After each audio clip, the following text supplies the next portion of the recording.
All right, the first thing you need to do is go out and spend a ton of money on equipment. You should get a second mortgage on your house, maybe cash in all of your retirement savings and just start buying gear.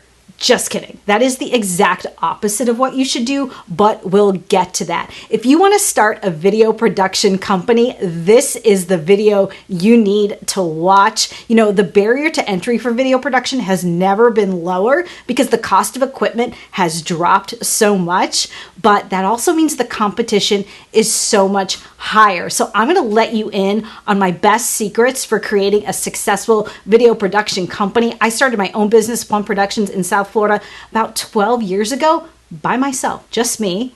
And now, all these years later, we've grown to a team of 6 staffers and a whole network of freelancers, an amazing client list, and millions of dollars in revenue over the years. We're definitely one of the bigger players in our market. So how did I do it?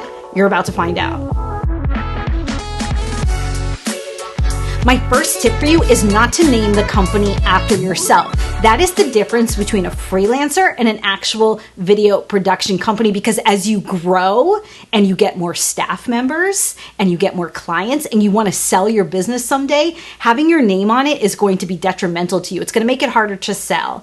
The other thing you want to do is do some research online with domain names. Find a name where you can obviously get the web address for that company name and that doesn't have a lot of competition where people are going to be confusing you with other businesses. I own Plum Productions in Florida, but there is a Plum Productions in Chicago, and sometimes we get our lines crossed a little bit. So you definitely want to pick the name of a business that's unique, that doesn't have a weird spelling, and that you can get the domain name for.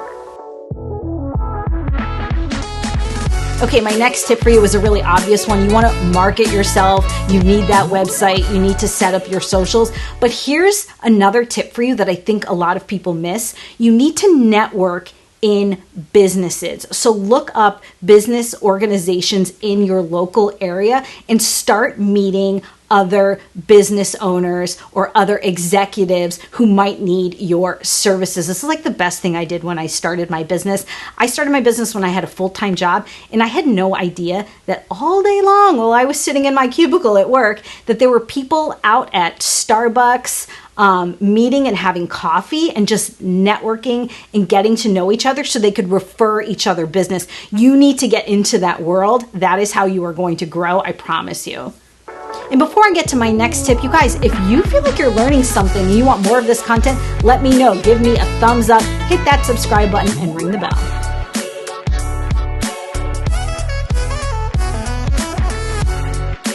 My next tip for you is to not go out and spend a bunch of money that you don't need to. Even though the cost of gear has come down significantly in the past 10 years, you can still run up a pretty big tab at B&H if you buy every little gadget you think you might need. I say buy equipment as you need it. You would be shocked to hear that I started my business with $5,000. And back then, equipment was way more expensive than it is now. How did I do that? I made one really big purchase. I'm about to show it to you. This is it. I know this sounds crazy, but I was a producer and an editor, not a shooter. So I invested my money in this custom-built 17-inch MacBook. They don't even make these things anymore. It had so much power at the time. It had all these special ports. I don't even know if this would turn on anymore, but I bought equipment that played to my strengths because, like I said, I wasn't a camera person, so I would spend money on hiring a camera crew for the day, and they would bring the camera and the lights and the microphone and all the stuff I couldn't afford right off the bat. So things have changed now. You probably will end up getting a camera and some lights because that stuff's not expensive at all. But you still don't want to go out and go crazy and buy a bunch of gear you're not going to need or that you might only need for one particular project. What I would recommend is checking out borrowlenses.com or lensrentals.com. Either of these sites offer tons of gear, cameras, lenses, tripods, anything that you could need, and you can rent it by the day. And that's a great way to either try equipment that you're not sure you want to invest in and see if you like it, or to get everything you need for a particular project without breaking the bank.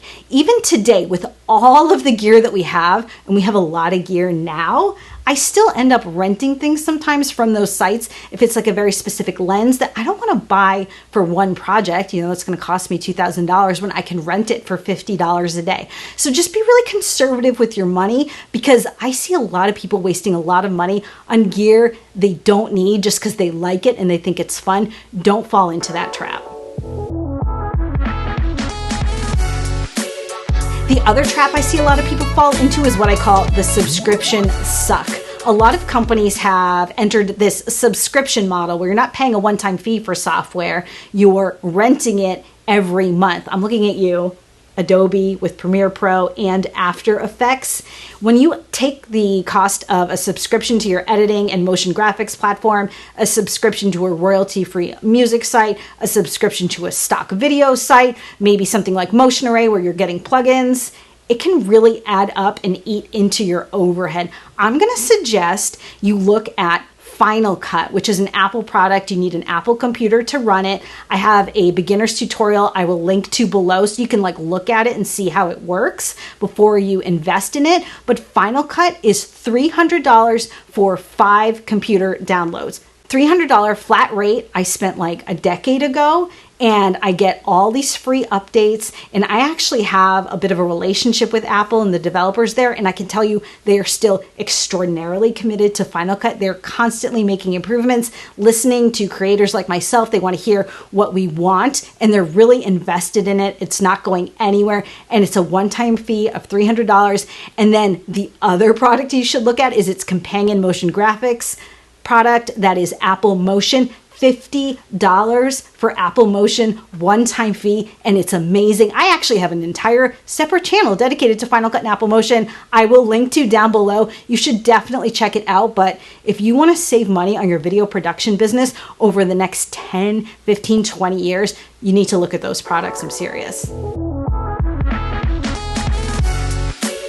My next tip for you is to identify your knowledge gaps and close them. So you need to learn skills that you may not necessarily know. So remember, I said I was a producer and an editor. That part I had down pat, but I was not a shooter. And eventually when I got enough projects and it made sense to buy that camera, I had to learn how to shoot. And there's tons of resources on YouTube, whatever your gap is. If it's writing, if it's editing, there's just so many resources out there, because eventually when you can do the work yourself, you get to keep more of the profit. And isn't that what we're in business for? So don't be afraid of your gaps. You can close them. My next tip for you is to get your demo reel together, even if you don't have real clients yet. How do you do that? You actually want to just invent projects for yourself that you like to work on and execute them with your vision and your point of view and in a way that you're really proud of.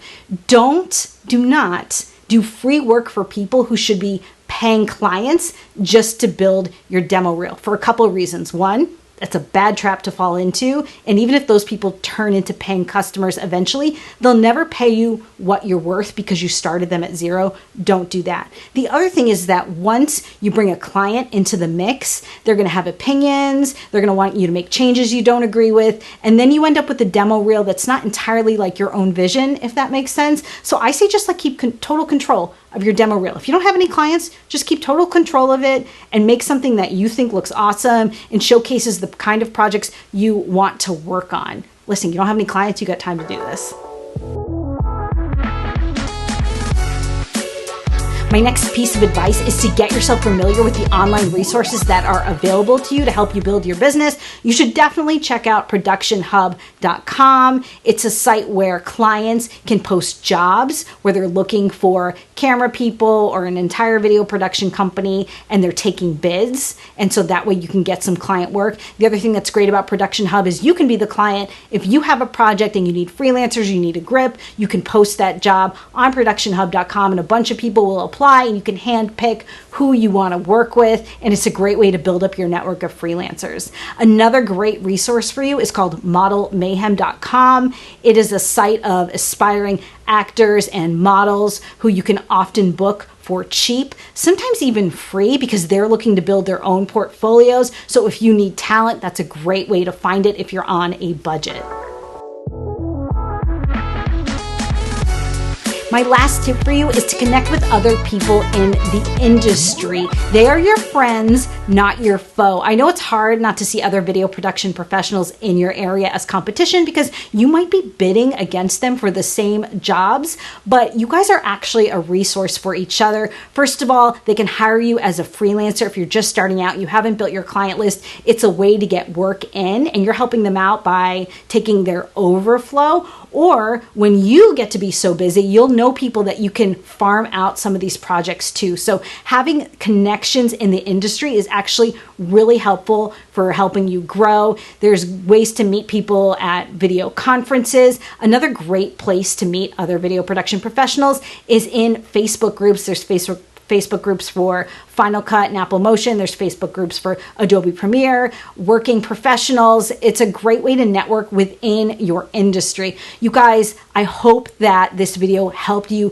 get off on the right foot to starting your very own video production company. What was your favorite tip? What do you think that I missed? What questions do you have for me? Let me know down in the comments. I really appreciate it. I'll see you again.